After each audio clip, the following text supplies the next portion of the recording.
네, 인사했지만 다시 한번 옆에 있는 사람 한번 좀 얼굴 좀 한번 보십시오. 뚫어지게 한번 보세요.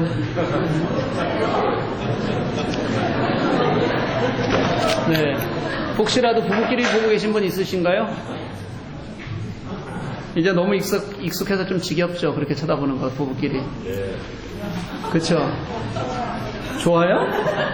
거의 부부끼리 보지도 않으면서 뭘 좋대요. 줄 따로 앉아있는데. 이 화상은 왜 여전히 제 옆에 있는 걸까요? 내 옆에. 그쵸? 네. 그래도 어떡합니까? 그렇게 평생 살아야죠. 한 번의 선택이 평생을 좌우합니다, 원래. 그렇게 그냥 사십시오. 성경을 읽다 보면 지금 옆에 있는 그분처럼 너무 익숙해서 너무 뻔해 보이는 그런 본문들이 있습니다. 그게 바로 오늘 본문 그런 것 같아요. 오늘 본문의 배경은 여전히 디베랴 호숫가입니다. 제자들을 찾아오셔서 그 호숫가에서 따뜻한 아침 식사 준비하셨던 예수님. 그 예수님이 이제 베드로에게 말을 건네는 장면이 오늘 장면입니다. 어쩌면 오늘 베드로를 찾아오시려고 디베랴 호수까지 내려오신 것은 아닌가 하는 생각이 들 정도입니다. 그만큼 베드로에게 아주 깊이 당신과의 관계를 다시 놓고 싶어 하시는 예수님의 마음을 볼 수가 있습니다. 예수님은 베드로에게 그렇게 묻습니다. 요한의 아들 시몬아, 내가 이 사람들보다 나를 더 사랑하느냐? 이것을 3번 연속해서 물으셨어요. 그리고 베드로는 3번을 다 이렇게 대답합니다. 주님, 그러합니다. 내가 주님을 사랑하는 줄 주님께서 이미 아십니다. 이 3번의 질문과 3번의 대답. 왜 예수께서는 베드로에게 똑같이 물으셨을까? 여러분, 우리가 이미 잘 알고 있는 대로 예수님은 베드로를 회복시키고 싶으셨습니다. 17절 말씀 보면 이래요. 예수께서 3번째 묻자 베드로가 근심하며 대답했다, 이렇게 말합니다. 그때 베드로는 아마 대제사장의 뜰에서 예수님을 3번이나 부인하던 그 시간이 생각났을 거예요. 마태복음은 그 장면을 뭐라고 표현하냐면 베드로가 예수님을 3번이나, 그것도 저주하며 맹세하며 부인했다, 이렇게 얘기합니다. 그냥 부인한 게 아니라요. 예수께서 3번이나 베드로의 나를 정말 사랑하니? 이렇게 물으시자 베드로는 그때가 생각났고, 그래서 아마 그때가 생각나면서 마음이 이랬을 거예요. 나 정말 예수님 사랑하는 거 맞나? 지금도 2번이나 대답했는데 내가 예수님 사랑하는 게 참일까? 진실일까? 이제 이거 변하지 않는 거 맞을까? 다시 한번 근심하는 마음으로 그렇게 깊이 되새겨 보았을 겁니다. 그리고 베드로는 마지막으로 또 이렇게 대답합니다. 네, 주님, 당신은 이미 모든 것을 아시는 것처럼 내가 당신을 사랑하는 것을 당신은 아십니다. 예수님은 베드로를 이렇게 디베랴 호숫가까지 찾아오셨습니다.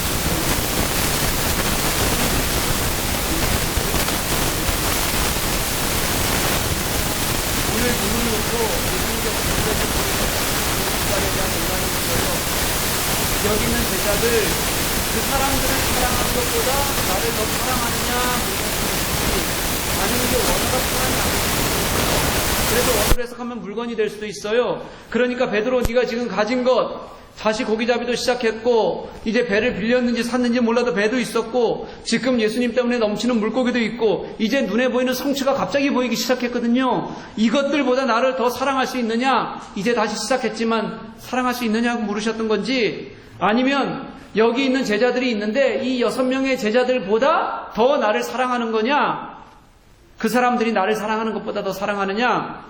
정확히 알 방법은 없어요. 그런데요, 그게 어떤 것이었던, 어떤 질문이었던 정확한 한계는 변하지 않는 게 있습니다. 뭐냐면 베드로가 이제 예수님을 진짜 사랑한다고 고백하는 거고요. 그렇게 고백하는 것이 그의 진심이었다는 거고요. 그리고 이제 예수님께서는 그 고백을 통해서 베드로를 회복시키시는 당신의 사랑을 보이고 계신다. 이것은 어떤 질문이냐와 관계없이 분명한 사실이라는 거예요. 저는 이 말씀을 묵상하면서 이런 생각이 좀 들었어요. 예수께서는 어떻게 저렇게 베드로를, 그리고 우리를 믿으시는 그런 진실의 힘을 예수님은 가지고 계신 걸까? 베드로 실패했잖아요, 여러분. 예수와 함께 죽겠다고 그렇게 큰 소리 치던 사람이 참혹한 실패를 경험하고 그리고 나서 지금 예수님에게 회복되는 과정에 있는 거거든요. 예수님은 베드로의 실패에도 불구하고 여전히 베드로가 가지고 있는 베드로가 어떻게 살 것에 대한 그 진실의 힘을 예수님은 그 마음을 믿고 계시는 거예요. 왜 그랬을까? 저는 예수님이 믿으셨던 진실의 힘이 베드로를 믿으셨던 것이 아니라 예수님 자신이 베드로에게 어떻게 할 것을 믿으셨다, 이런 생각이 들었어요. 베드로의 슬픔과 아픔이요, 실패요, 그렇게 3번씩이나 예수님을 부인하고 그래서 통곡할 수밖에 없었던 베드로가 만약에 이렇게 생각해 보죠. 그 베드로가 그 짐을 그대로 가지고 지고 있었다면 베드로는 어떤 삶을 살았을까? 아마 그는 사도가 되어서도 강박관념에 찌들어 살았을 겁니다. 그 실패의 경험 때문에 이제 나는 진짜 예수를 만나야 된다고, 더 깊이 만나야 된다고 발버둥 치면서 살았을 거예요. 또 이제 나 진짜 실수하지 말아야지, 실수하지 말려다 보니까 타협하지 않는 사람이 되었고 원칙주의자가 돼서 다른 사람 마음 아프게 하는 그런 삶 살았을 가능성이 큽니다. 그래도 그런 것조차 우리들이 보기에는 뭐처럼 보이냐면요, 열정적인 것처럼 보여요. 그리고 굉장히 좋은 에너지가, 큰 에너지를 가진 사람처럼 멋지게 보일 수도 있습니다. 하지만 그 내면을 들여보면 아마 그는 자신의 실패와 맞닥뜨렸던, 더 이상 실패하지 말아야 되겠다는 자신의 몸부림, 고통의 몸부림을 사는 것일 가능성이 훨씬 클 거예요. 그게 아니라면 아예 절망을 사는 사람이 됐을 수도 있을 겁니다. 더는 예수님을 실망시키지 않겠다는, 그래서는 안 된다는 두려움 때문에 의기소침해지고 소극적이 되어지고 그리고 아파하는 삶을 살았을지도 모릅니다. 그런데 예수님은 그런 것을 원치 않으셨어요. 그래서 찾아오셨고 물고기를 잡게 하셨고 그 물고기를 잡으면서 내가 사람 낚는 어부가 되게 하겠다라는 말씀을 기억나게 하셨어요. 그리고 더 깊은 대화 속으로 이 베드로를 끌고 가셔서 회복하게 하시고 감격하게 하시는 거예요. 그것은 베드로에게 주권이 있는 것이 아니라 예수님에게 주권이 있어서 내가 너 놓지 않아! 라고 말씀하시는 그 예수님의 진실하심을 베드로에게 보이시고 확인시켜 가시는 거예요. 이전의 숯불 앞에서의 실패를 이제는 다시 숯불 앞에서의 고백으로 바꾸시는 그런 예수님, 여러분 멋지지 않으세요? 그분이 예수님이시다. 오늘 성경은 우리들에게 그렇게 말씀하고 있어요. 그래서 너희들은 은혜로만 살자, 그래서 너희들은 감격으로만 살자, 예수님의 진실하심이, 그 진실이 너희들을 포기하지 않는다. 그러니까 회복하자. 그렇게 서게 하시는 예수님의 마음이 오늘 본문 속에 들어있다고요. 사랑하는 교우 여러분, 우리가 그랬으면 좋겠습니다. 우리가 예수님을 진정으로 만날 수 있기를 간절히 소망합니다. 오늘 나를 찾아오시는 그 예수님, 당신의 실패와 아픔을 직접 보시면서 그렇게 우리를 세워가시기를 원하시는 예수님을 만나는 여러분들 되시기를 간절히 소망합니다. 그렇게 우리가 예수로 회복되면 그 회복이 여러분들 삶에 힘이 되고 용기가 되고 살아가는 능력이 되게 한다는 거예요. 그리고 그게 끝이 아니에요. 그렇게 찾아오신 예수님은 당신이 찾아오신 그곳이 회복의 자리로만 그치는 것이 아니라 사명의 자리로 바뀌도록 그렇게 도우셨어요. 예수님은 내가 당신을 사랑하는 줄 당신은 아십니다. 그 고백이 끝날 때마다 베드로에게 이렇게 말합니다. 내 어린 양을 먹이라. 내 양을 치라. 내 양을 먹이라. 예수님은 회복해 하셨고 그리고 회복으로만 그치는 것이 아니라 그 회복이 사명이 되게 하셨어요. 여러분, 예수님은 이제 곧 떠나실 겁니다. 제자들을 떠나셔야 돼요. 그리고 제자들은 그 이후에 이제 다시 오실 예수님을 기다리게 됩니다. 여러분, 어떻게 기다려요? 그 기다림이라는 게 그냥 기다리는 것이 아니라 예수를 기다릴 때 그 예수께서 이 땅에 하시고자 하셨던, 우리를 위해 하셨던 그 사명을 붙들고 살아가는 시간, 그게 우리가 기다리는 시간이에요.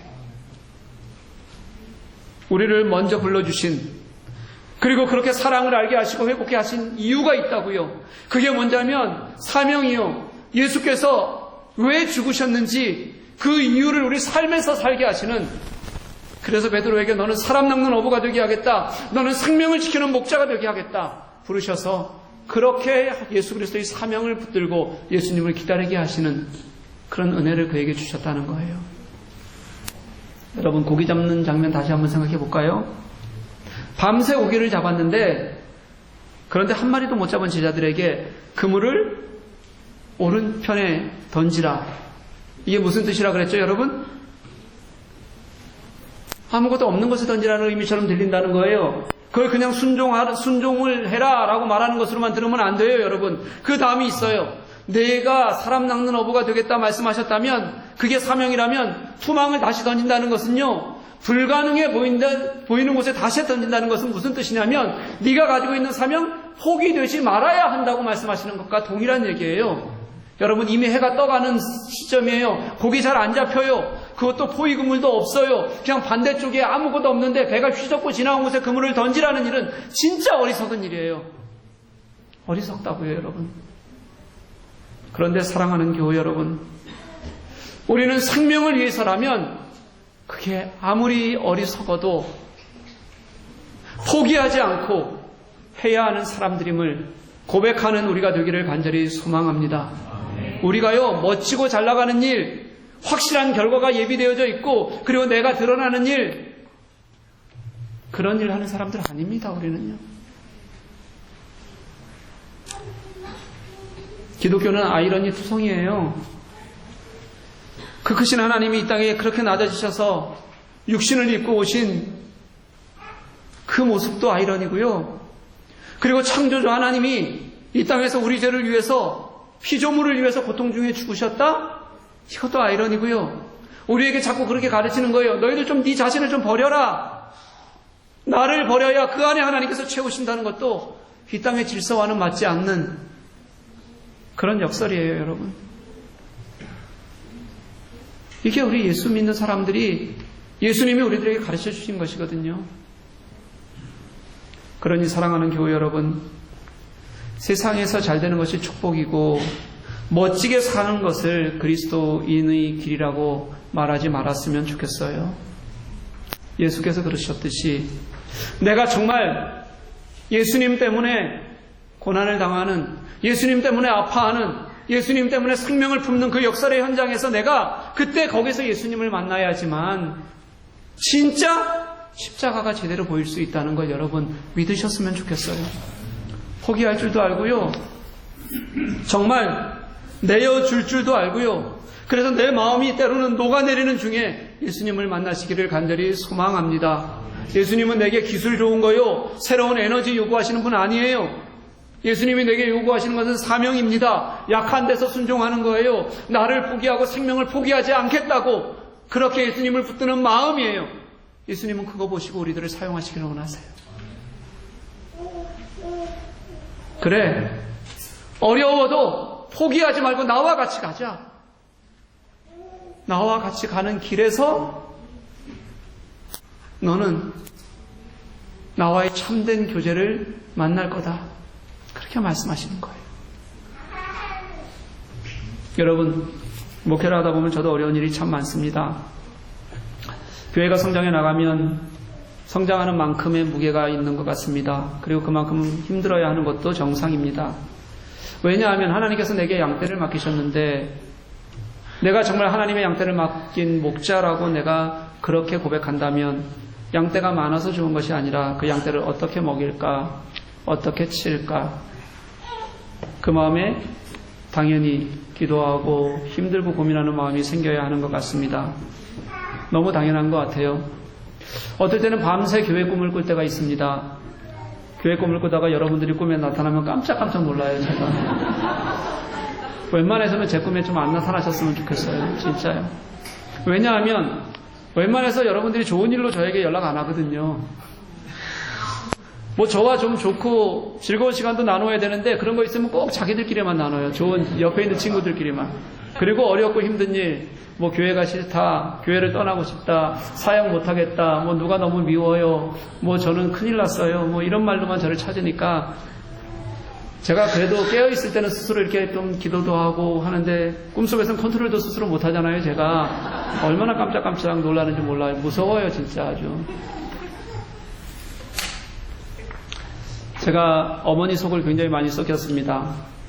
그 중에서 이제 어머니가 가장 많이 마음 아파하신 게, 어머니가 이제 아버지와 사이가 안 좋으셨고 아버지가 일찍 돌아가셨어요. 그 어머니와 아버지 사이에 이 아픈 상처를 들추는 걸 가장 싫어하셨습니다. 근데 제가 반항할 때는 늘 그걸 들추는 게 제 취미 생활이었어요. 그 일로 한번 마음이 굉장히 상하신 적이 있었는데, 그때 어머니의 목소리가 지금도 생생합니다. 내가 너를 어떻게 길렀는데, 내가 너를 어떻게 길렀는데, 계속 그러시면서 펑펑 우시더라고요. 그때 얼마나 마음이 아팠는지.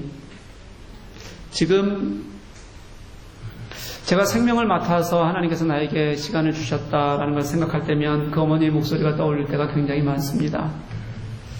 너에게 얼마나 최선을 다했는지, 그게 당신의 마음이었다는 걸, 그게 예수님께서 내게 주신 마음이고 내게 주신 사명이었다는 걸 지칠 때마다 내가 가장 아파할 만큼 그렇게 나는 최선을 다해야 하는 사람이라는 걸 목회자의 사명을 되새기곤 합니다. 그래서 저는 그렇게 생각해요, 여러분.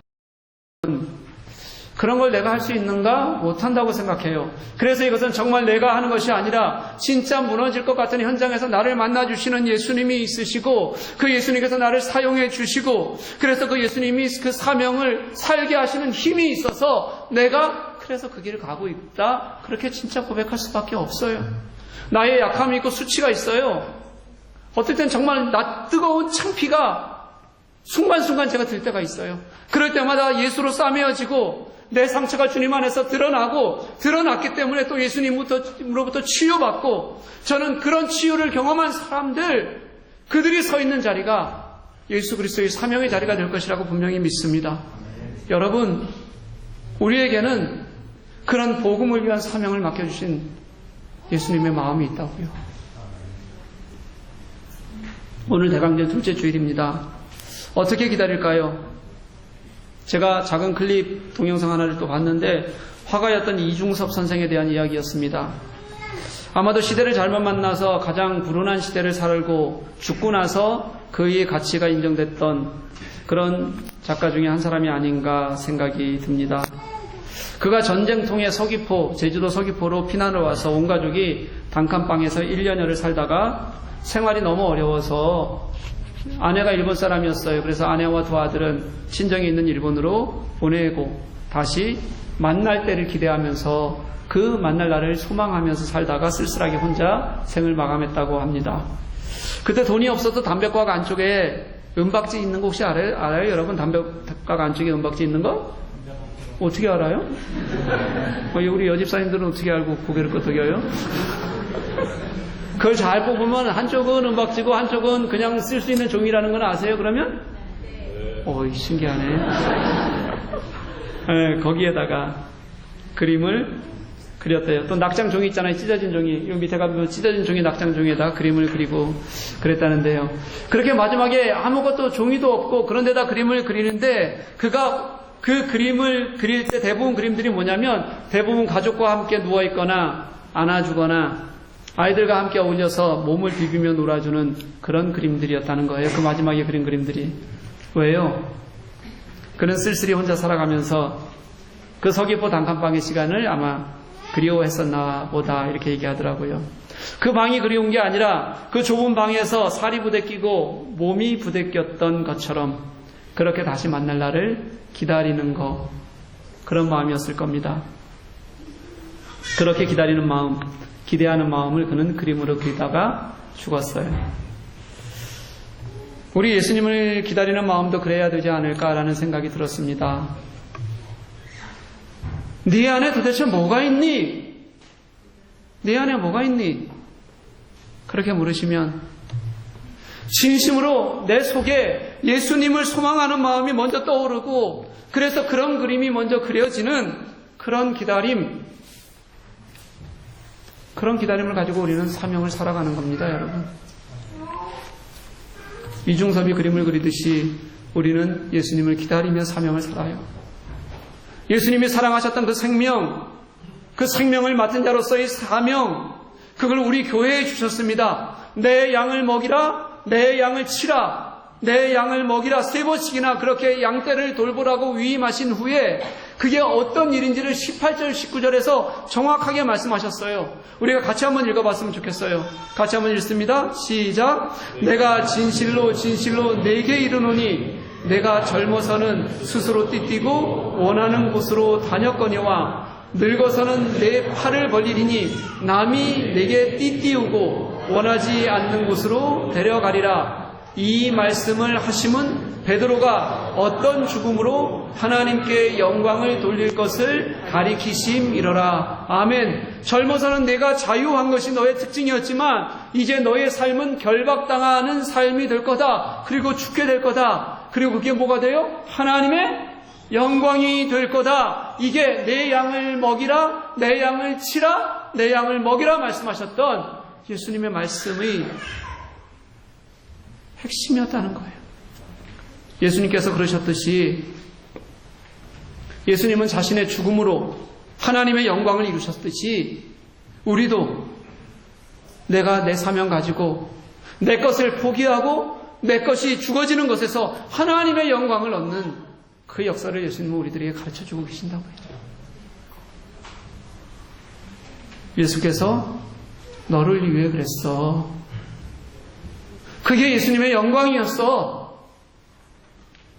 그렇게 말씀하고 계신다고요. 그래서요, 사랑하는 교우 여러분, 오늘 말씀은 우리에게 예수께서 이 땅에 오신 이유를 다시 일깨우시는 말씀이에요. 지금 이 땅에 우리 교회가 왜 존재해야 되는지 교회의 사명에 대해서 알려주는 에필로그이기도 합니다. 이 땅을 예수와 함께 살면서 예수님께서 우리들에게 맡기신 생명에 대한 복음 사명을 가볍게 여기지 말고 그 예수를 기다리는 공동체, 그래서 예수께서 다시 오실 날을 기다리면 그 기다림이 기쁨이 되고 감사가 되는 그게 교회이고 그게 그리스도인이다. 우리들에게 그렇게 말씀하세요. 우리가 그렇게 지금 내가 있는 이곳이 회복의 자리가 되고요. 그리고 또 여러분 그 회복의 자리에서 사명을 찾는 여러분 되시기를 간절히 소망합니다. 오늘 유아 세례가 있습니다. 우리 부모들도 그런 고백을 할 수 있기를 소망합니다. 내가 그 사명자의 자리에서 우리 아이를 키우겠다. 그 귀한 생명을 하나님이 내게 위탁해 주셨으니 위탁받은 자로 그 생명을 사명으로 여기고 하나님 주신 사랑으로 그렇게 아이를 키워갈 수 있기를 간절히 소망합니다. 여러분, 우리 안에 그 예수님 나를 찾아오셔서 주신 위로와 회복이 넘칠 수 있기를 간절히 축복합니다.